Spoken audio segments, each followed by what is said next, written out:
मामले में नए खुलासे होने के बाद बीजेपी ने अपने हमलों की जो रफ्तार है वो तेज कर दी है। पश्चिम बंगाल में बीजेपी के सांसद दिलीप घोष से आज तक ने एक्सक्लूसिव बातचीत की है। किस तरीके के बयान आए सुनिए जरा।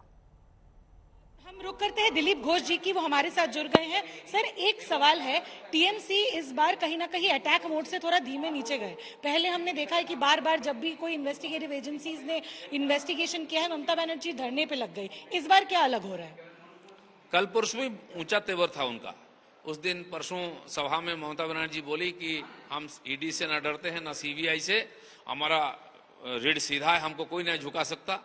कल उनकी एक मंत्री ने स्टेटमेंट दी, जैसे कि छापामारी शुरू हुई, कि हमारा एक भी नेता का अगर मानसिक रूप से या शारीरिक रूप से कोई तकलीफ होता है तो सीबीआई ईडी को हम छोड़ेंगे नहीं।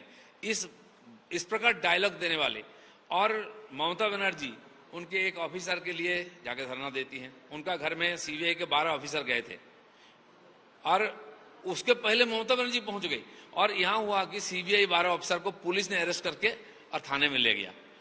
इस प्रकार बहुत घटना हुई। उनका यही पार्थो बाबू ने 5 वाइस चांसलर को लेकर धरना दिया था।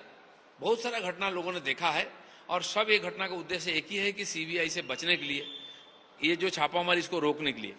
कल एक मंत्री ने स्टेटमेंट दिया कि सीबीआई को आदेश मिला है और जांच करने के लिए, ईडी कहां से आ गया।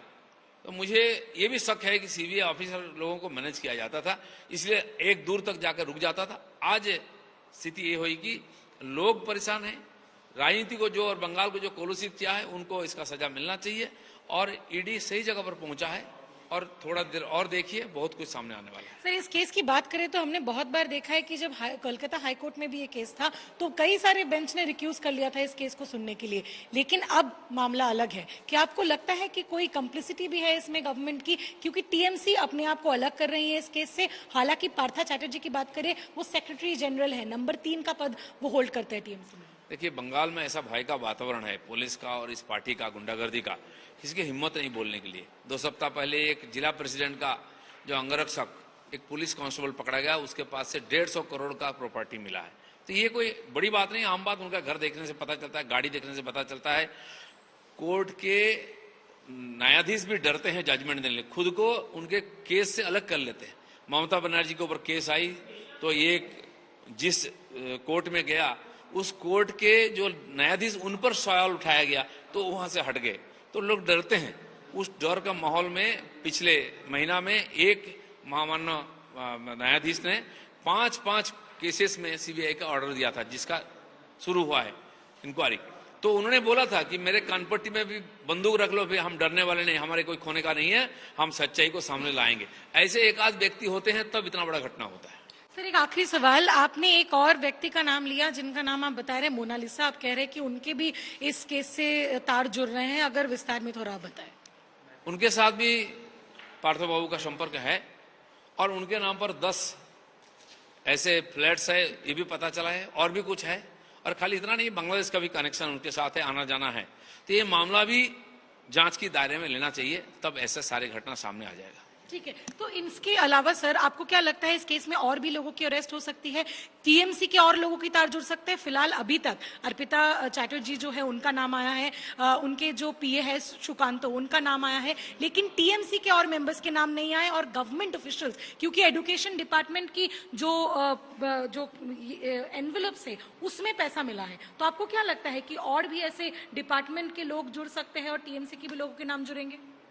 बहुत लोग, बहुत नेता आने वाले हैं, आना चाहिए। अगर नहीं जोड़ते हैं तो हम बहुत आश्चर्य होंगे।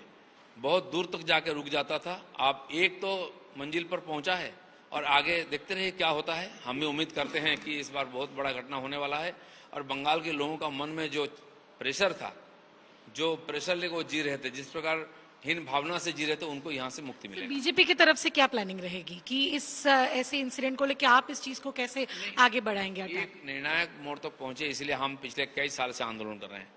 जो वंचित पीड़ित है, युवा, इस सारे नियुक्ति से, नौकरी से, जो परीक्षा में पास करने के बाद भी उनको नौकरी नहीं मिली है, दूसरे लोग पैसा देके मिल गया, जो एग्जाम में बैठे नहीं, जो फेल किए उनको मिला हुआ है, मंत्री का बेटी को मिला हुआ है जो एग्जाम दिए नहीं है। तो हम उनके साथ भी आंदोलन करते रहे इतने साल तक, आगे भी करेंगे। जब तक ये समस्या का समाधान नहीं होता है और ये पार्टी और जो सरकार है पूरा भ्रष्टाचार से डूबा हुआ है, जब तक इसका समाधान नहीं होता है, हर व्यक्ति को अंदर नहीं भेजता है सीबीआई, तब तक हम लोग भी आंदोलन